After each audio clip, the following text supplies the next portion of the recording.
Hello busy people, welcome back. So ఇవాళ చూసారు కదా బాబీ బ్లాగ్స్ అవార్డ్స్ 2026లో. సో మరి ఇప్పుడు ఎవరు గెలుస్తారో ఈ వీడియోలో అయితే చూసేద్దాము. సో మరి ఇద్దరికి ఓటింగ్ అయితే జరగడం స్టార్ట్ చేస్తాము.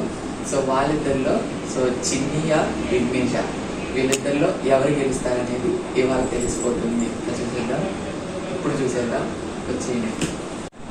సో ఇప్పుడైతే మన బాబీ బ్లాగ్స్ అవార్డ్స్ 2026లో విన్నర్ ఎవరో ఇప్పుడు చూసేద్దాం.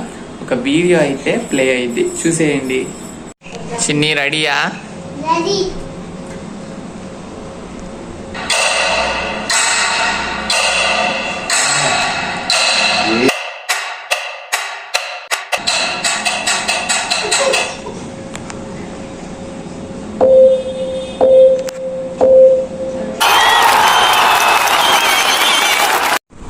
అందరికీ థ్యాంక్ యూ సో మచ్ నాకు ఓట్లు వేసినందుకు.